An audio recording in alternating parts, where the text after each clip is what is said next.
Hello छात्रों, आज हम आपको जीएस में चोल वंश के बारे में माइंड मैप लेके आए हैं और माइंड मैप के थ्रू मुख्य बातें इसमें हम बता रहे हैं।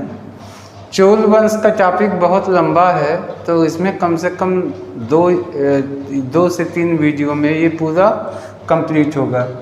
तो ये पहला वीडियो है, आइए शुरू करते हैं। देखिए, चोल वंश पल्लवों के ध्वंसावशेषों से स्थापित, यानी पल्लव के हार के बाद या पल्लव वंश के पतन के बाद चोल वंश का उदय हुआ। चोल वंश के संस्थापक विजयालय थे। इनको नरकेसरी की उपाधि भी दी गई थी।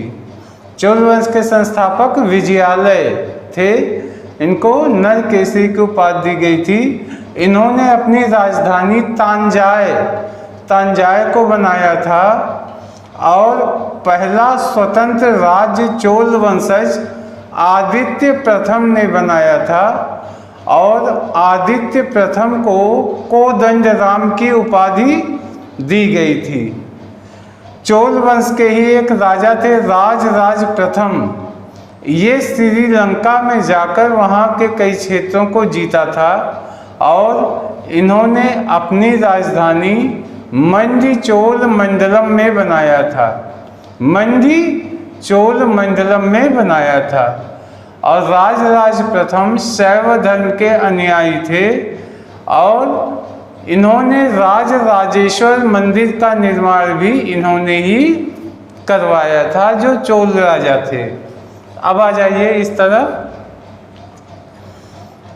चोल वंश के सर्वाधिक विस्तार राजेंद्र प्रथम ने किया, यानी चोल वंश का जो क्षेत्रीय विस्तार है वो राजेंद्र प्रथम ने सबसे ज़्यादा किया था। और चोल वंश के अंतिम राजा राजेंद्र तृतीय थे। चोल वंश के अंतिम राजा राजेंद्र तृतीय थे। उनके चोल वंशों में उच्च प्रशासनिक अधिकारी को पेरुंदरम कहा जाता था। पेरुंदरम, जो बड़े बड़े अधिकारी होते थे, उच्च प्रशासनिक अधिकारी, उनको पेरुंदरम कहा जाता था। और जो निम्न प्रशासनिक अधिकारी थे उन्हें सेरुंदरन कहा जाता था। और जो अधिकारी राजा के साथ रहते थे उन्हें उड़न कूटम कहा जाता था। उड़न कूटम। इसके अलावा ये देखिए, चोल वंश में प्रांत को मंडलम कहा जाता था। मंडलम प्रांत, और प्रांत को इसके अंदर जो है कोट्टम हुआ करते थे और कोट्टम के अंदर नाजू और नाजू के अंदर कुर्रम। ये सिस्टम ऐसे है जैसे प्रांत के अंदर जिले के अंदर तहसील के अंदर गांव। तो वो लोग प्रांत को मंडलम कहते थे। प्रांतों के अंदर कोट्टम हुआ करता था, कोट्टम के अंदर नाजू और नाजू के अंदर कुर्रम। इनका राज्य, चोल वंश का राज्य 6 भागों में बांटा जा सकता था। इनके समय में सर्वाधिक संपन्न जाति बेल्लाल जाति थी, सर्वाधिक संपन्न थी। खेती बाड़ी का काम इनका ही था। अनाज उत्पादन भी ये करते थे और राजा को भी अनाज दिया करते थे। तो राजा के ऊपर इनकी पकड़ बहुत ज़बरदस्त थी।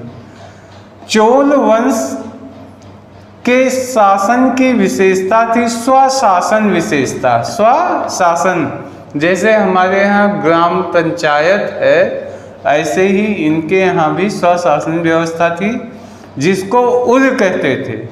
और उर जो है, स्थानीय जो नागरिक होता थे उनकी समिति बनती थी और वही समिति तालाब, बगीचों आदि का विकास करती थी। तो हमारे ख्याल से चोल वंश का मेन टॉपिक आपके समझ में आ गया होगा, लेकिन ये अभी पूरा नहीं हुआ है और हम अगला वीडियो जब लेके आएंगे 2 से 3 वीडियो में जाके चोल वंश पूरा होगा। आशा है आपके एग्ज़ाम में ये हेल्प करेगा।